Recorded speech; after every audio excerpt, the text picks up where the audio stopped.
This isn't love. It's business. It's survival. And if you make it through childbirth and your husband's fists, you're lucky. Let's step into a Viking marriage you probably wouldn't survive. The morning before the feast is not quiet. It's charged, tense, like the air before a storm. At the thing, the Viking public assembly, your family is not just discussing your future, they're negotiating it like a treaty. Marriage here is less about two people and more about two clans, bound by silver, land, and obligation. In fact, some sagas describe marriage contracts that read more like peace treaties than love stories. The groom's kin step forward with the munder, a bride price. Sometimes it's raw silver weighed out in arm rings. Sometimes it's weapons, livestock, or a patch of farmland. Silver arm rings weren't just jewelry, they were the Viking version of a wallet, broken off piece by piece for payment. In 11th century Norway, the price could equal the worth of multiple cows, a fortune when a single milk cow might feed a household. Refuse the munder and there is no wedding. Accept it and your kin are declaring, this woman is worth this much, and more. But obligation cuts both ways. Your own family must provide heimanfylgja, the dowry you carry into marriage. Think chests of linen, cooking gear, even servants if your family is wealthy. That dowry becomes your household foundation, but legally, it intertwines your fate with your husband's family. Some dowries even included board games like Hnefatafl, a Viking strategy game older than chess, and hovering over the feast is the Morgengjöf, the morning gift promised by your husband after the bedding. This is supposed to be your personal wealth, untouched by your husband's kin, a kind of insurance. Medieval Scandinavian laws are explicit. Marriage is not a single act, but a process. Betrothal with kin, public wedding with witnesses, bedding as proof, and finally, the morning gift. Skip a step and the whole structure collapses. There are stories of rivals later trying to undo marriages by proving a single witness missed the bedding ritual. That is why, in Iceland, sagas describe 6 men standing as witnesses to the bridal bed. Conversion to Christianity around the year 1000 reshapes the script. One bishop in Norway even complained that locals still drag beds into public halls decades after baptism.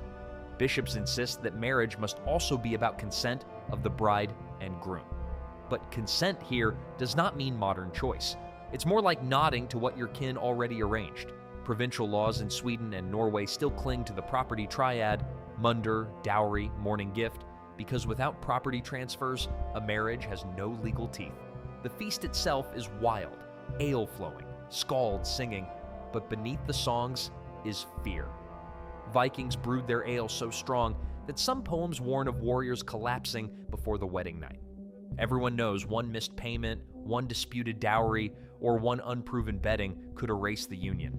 What should be romance is really risk management played out with your body and your bloodline. Marriage in the Viking Age wasn't only about farms and children, it was a weapon in politics and feud management. The sagas are full of examples where a woman's hand became the hinge on which entire bloodlines turned. Take Hallgjerdur Höskuldsdottir, remembered in Njal saga as Hallgjerd Longlegs. Married 3 times, each union pulled her into feuds that spilled into killings. When she withheld food from her husband during the famous burning of Njal, it wasn't just a domestic spat, it was the spark that sent over 100 men to their deaths. Marriage could stop wars, too, temporarily. In 1019, King Nut the Great of England and Denmark married Emma of Normandy, widow of King Ethelred. The union wasn't about love, it was about welding English and Danish factions into one uneasy kingdom. Yet when Nut died, Emma's sons and stepsons fought bloody succession wars anyway. The bed solved nothing permanently, it just bought time. Numbers tell the same story.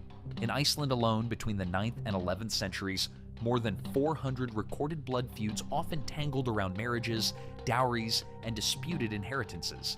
Legal texts tried to cage the chaos with clauses on divorce, inheritance, and consent. But once swords left their scabbards, no court could stop kin groups from settling scores. For a Viking woman, every marriage decision could place her clan in the firing line. Your dowry might spark envy. Your husband's failure to pay a bride price might shame his whole kin. A morning gift delayed could justify lawsuits or duels. Forget romance.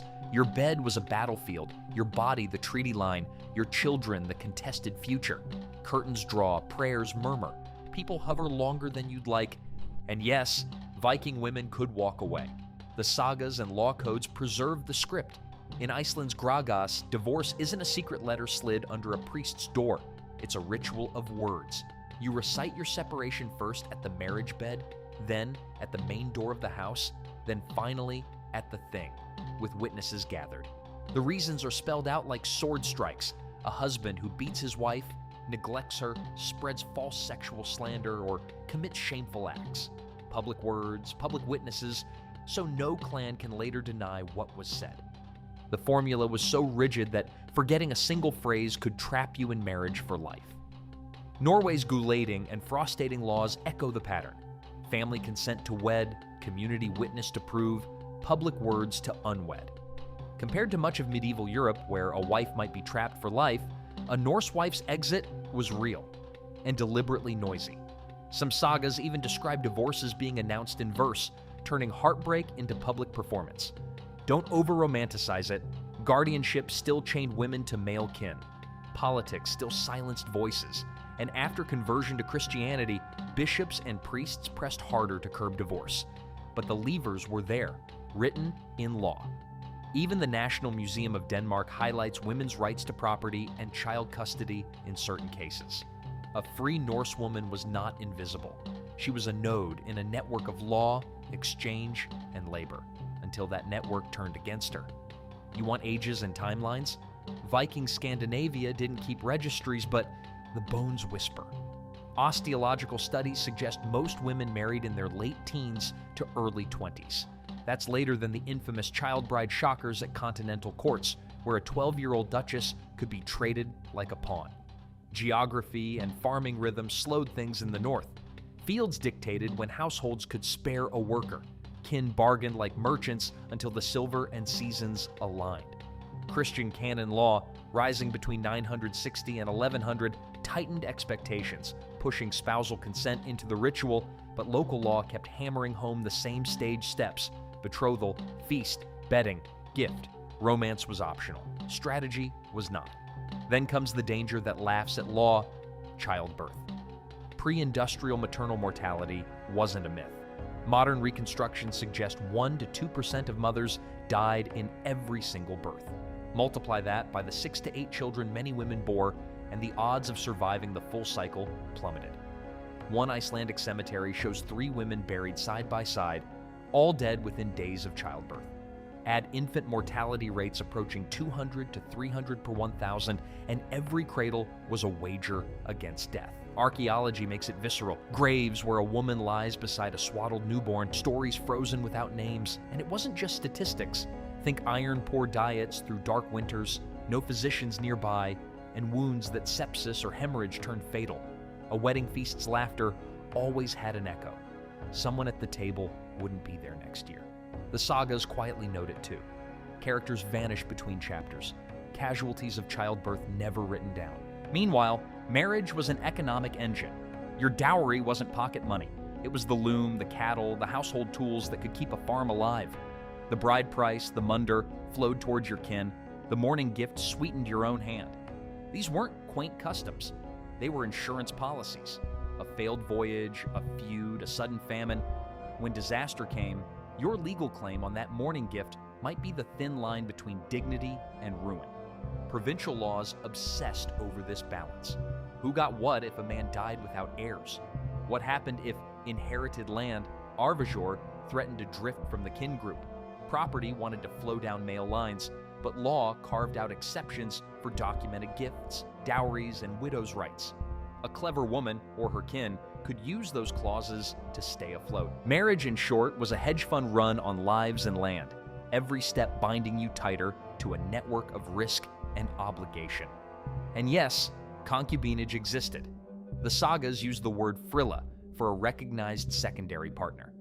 Before Christianity took hold, Norse society tolerated it openly.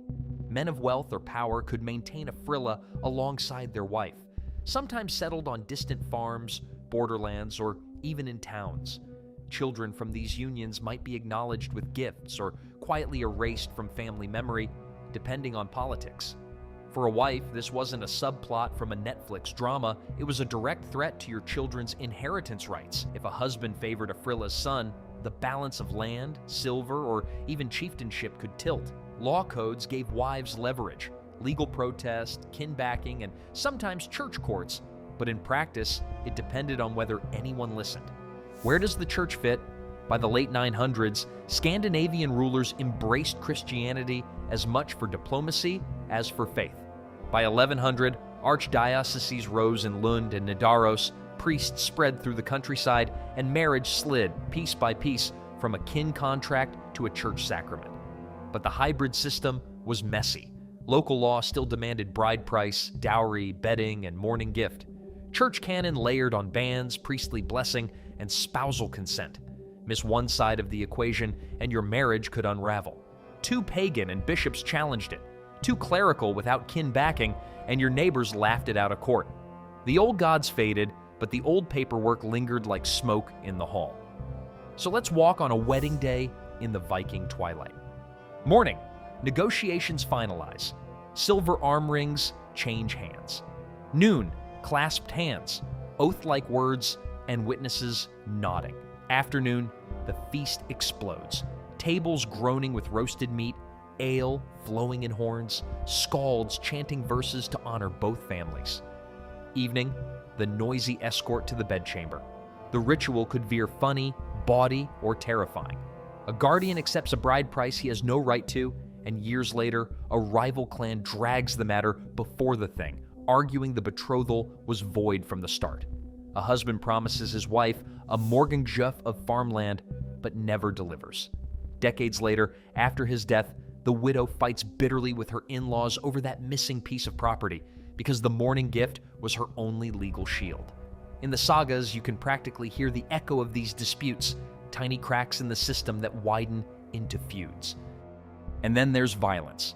The Gragas Law Code of Iceland spells out divorce like a ritual incantation. The wife must stand at the marriage bed and declare her separation, then repeat it at the household door, and then a third time at the thing, each with witnesses. Misalign, miscount the witnesses, or fail to repeat the words exactly, and you are legally still married. Trapped. Viking marriage isn't say I do, it's say this exact script, here, with them, then again, there, or else. Yet daily life is not all knives and lawsuits. A legal wife in Viking Scandinavia manages a production unit. Summer dairying, year-round spinning and weaving, brewing ale, preserving fodder, trading surplus, all flow through her hands. The heavy key sets buried on brooches in women's graves, some archaeologists see them as fashion, others as authority. Either way, they guarded storerooms, locked pantries, and managed thralls. When ships leave for raiding or trade, the farms that fund them don't run themselves. It's her hands that braid rope, cure fish, and keep children alive. What about love? The sagas sprinkle flashes, clever wordplay and courtship, marriages that sound like true partnerships, or snarky spats that feel alive even 1,000 years later. But the law codes are blunt. Marriage is designed for alliances, inheritance, and stability. Affection is luck. Where it fails, the law supplies scripts. Where it blossoms, it's an accident in a machine. And survival? That's the grim undertone. Maternal mortality in pre-industrial societies runs 1% to 2% per birth. With 6 to 8 children, a woman's lifetime risk grows terrifyingly high. Child mortality in some medieval contexts hovers near 200 to 300 per 1,000 births, nearly 1 in 3. Viking graves occasionally hold women and infants together, testimony to how fragile that line was.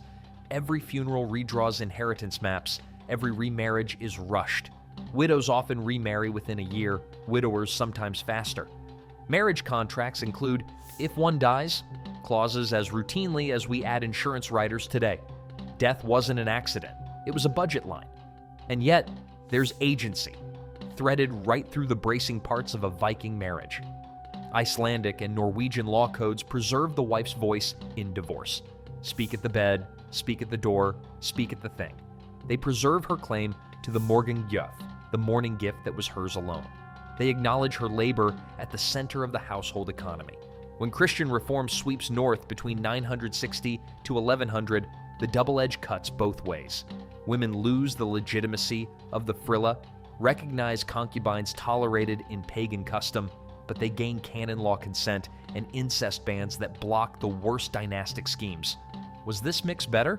Depends on your village, your kin, and your bishop, but it left cracks where a sharp-witted woman with kin at her back could maneuver, and sometimes win. Now scandal. The bedding ritual delivers it. Sources across Europe describe stockings flung across the chamber, bawdy verses, guests jostling too close to the curtains. In France and England, nobles sometimes literally lingered by the bed to ensure consummation. Scandinavia's twist? Law codes demanded witnesses, not to leer, but to certify. That's not intimacy, it's paperwork made flesh. In a world where silver could vanish and charters were rare, memory became contract. Everybody knowing your business wasn't a flaw, it was the feature. And that's why, 1,000 years later, readers still flinch. And what of girls? Here, the contrast bites. Across elite Europe, child marriages stain the record.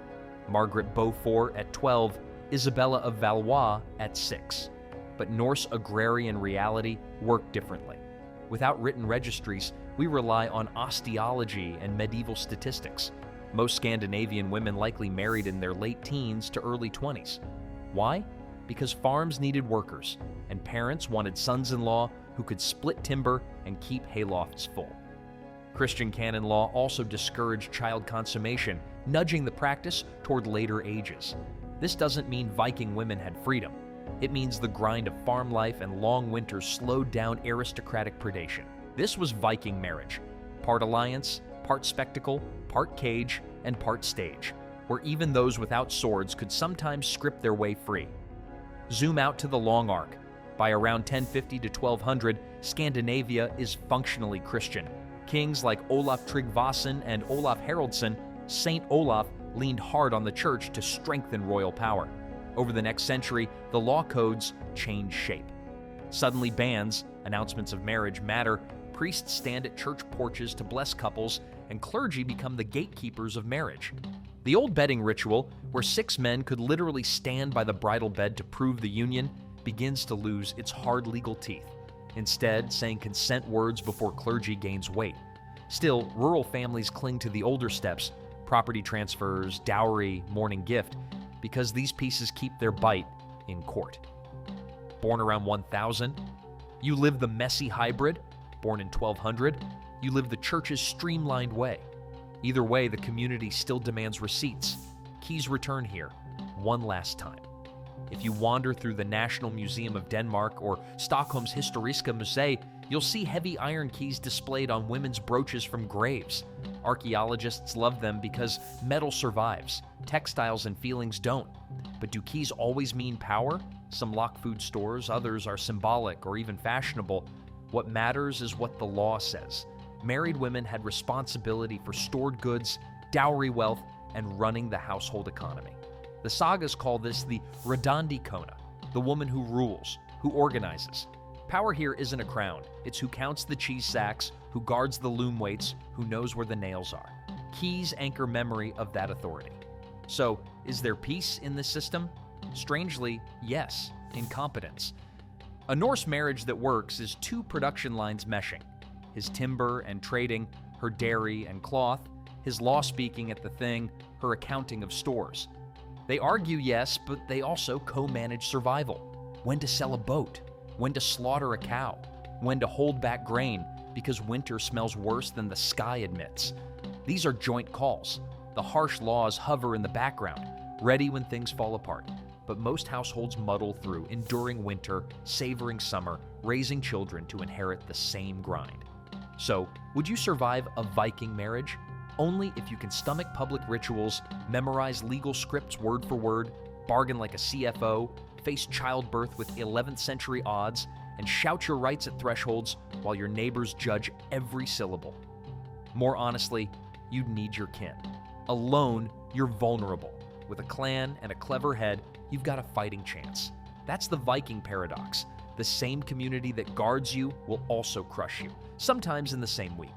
And when we dream of long ships and axes, remember the true engine, households welded by law, ale, and a bed dragged into public view.